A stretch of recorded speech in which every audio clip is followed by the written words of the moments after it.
Assalamualaikum warahmatullahi wabarakatuh. Apa kabar anak-anak? Berjumpa kembali dengan Pak Yunus dalam pembelajaran Budaya Melayu Riau. Tujuan pembelajaran kita kali ini adalah memahami makna dan manfaat permainan galah panjang. Kemudian mengetahui permainan atau aturan galah panjang. Namun sebelum lanjut pada materi, jangan lupa untuk like, komen, dan subscribe channel Pak Yunus agar tidak ketinggalan video terbaru dari Pak Yunus. Anak-anak, tahukah kalian apa itu galah? Ya, galah adalah tongkat yang terbuat dari buluh. Apa itu buluh? Buluh adalah bambu yang digunakan untuk menjuluk buah-buahan. Bisa jadi buah rambutan, buah macang, buah kuini, ataupun buah kelapa. Sedangkan kata galah panjang adalah permainan rakyat yang masih digunakan atau masih dimainkan hingga saat sekarang. Dikarenakan tangan pemain harus melintang, panjang, dan lurus seperti galah atau seperti alat penjuluk buah. Maka karena itu permainan ini disebut permainan galah panjang. Di tempat lain ada juga permainan seperti ini dan namanya pun berbeda-beda. Ada yang menyebutnya halang rintang sebab dalam permainan ini memberikan rintangan dan halangan. Ada juga yang menyebutnya cakbur karena permainan ini diawali dengan kata cak kemudian diakhiri kata bur apabila berhasil melewati rintangan. Anak-anak, tahukah kalian bahwa permainan galah panjang cenderung ada risiko jatuh dan cedera? Makanya gelanggang atau lapangan bermain ini dianjurkan di atas rumput ataupun tanah kosong yang tidak berbatu. Sebelum memainkan permainan galah panjang ada beberapa hal yang harus kita siapkan. Pertama, kita mempersiapkan gelanggang. Gelanggang adalah tempat bermain galah panjang. Berupa 6 buah kotak yang bertaut. Ukuran tiap kotak sekitar 3 x 3 meter.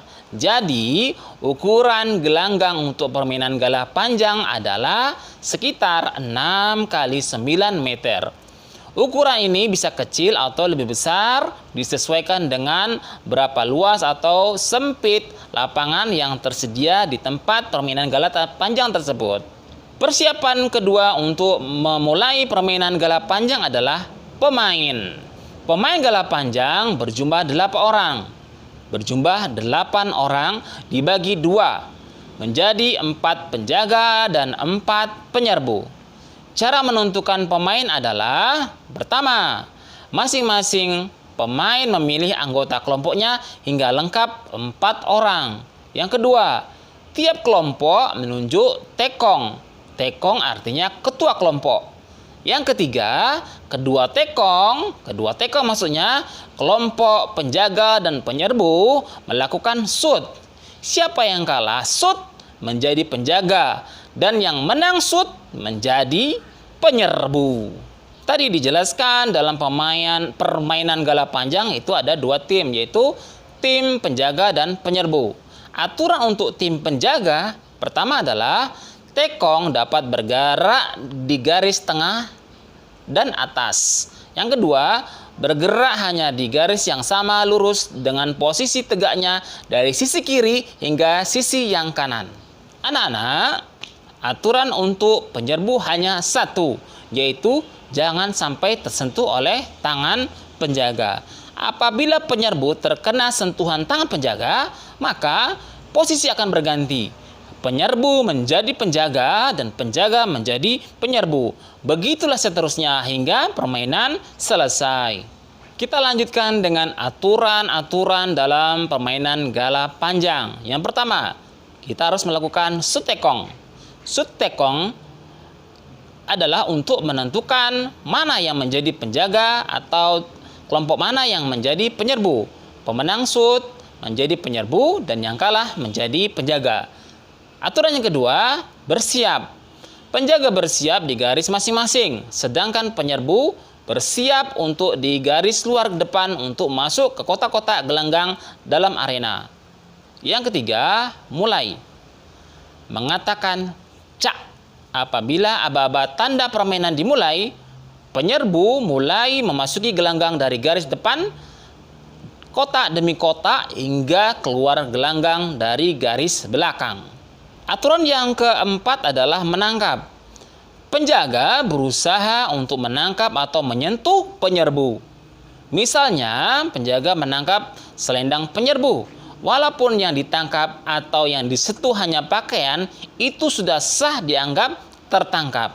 Aturan yang kelima adalah menghindar. Penyerbu sedapat mungkin harus pandai menghindar dari tangkapan tangan atau sentuhan penjaga. Yang keenam, kembali ke depan. Penyerbu yang berhasil menembus sampai ke garis depan tanpa tersentuh atau tertangkap harus bergerak lagi ke depan. Yang ketujuh, menang dan bur. Jika penyerbu berhasil menembus dari garis belakang hingga garis depan tanpa terkena tangkap atau terkena sentuh, maka mengatakan bur sebagai aba-aba tanda menang di babak itu. Bagian terakhir dari aturan galah panjang adalah pemenang. Bagaimana menentukan pemenang permainan galah panjang? Dapat dilihat dari jumlah babak yang dimenangkan. Anak-anak, galah panjang ini bertujuan untuk melatih kekompakan, persatuan, kebersamaan dalam keluarga, kelompok, serta masyarakat. Permainan ini memberikan pelajaran bahwa apabila satu anggota yang gagal, maka semua anggota kelompok akan turut gagal juga. Anak-anak, coba kalian simak tunjuk ajar Melayu tentang kekompakan. Tanda senasib sepenanggungan. Bila ke laut sama basah, bila ke darat sama kering, bila mendapat sama berlaba, bila hilang sama merugi, bila berlebih beri memberi, bila kurang isi mengisi. Adat senasib sepenanggungan. Dalam sempit sama berhimpit, dalam lapang sama berlengang. Bertuah bangsa seia sekata, bertuah negeri bersatu hati. Itulah anak-anak tunjuk ajar Melayu tentang persatuan. Anak-anak, dari pemaparan materi permainan galah panjang, dari persiapan serta aturan permainan galah panjang, sekarang kalian jawab beberapa pertanyaan berikut ini.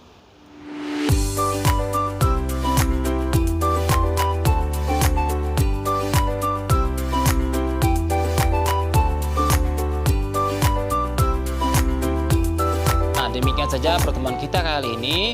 Semoga bermanfaat. Bapak akhiri, assalamualaikum warahmatullahi wabarakatuh.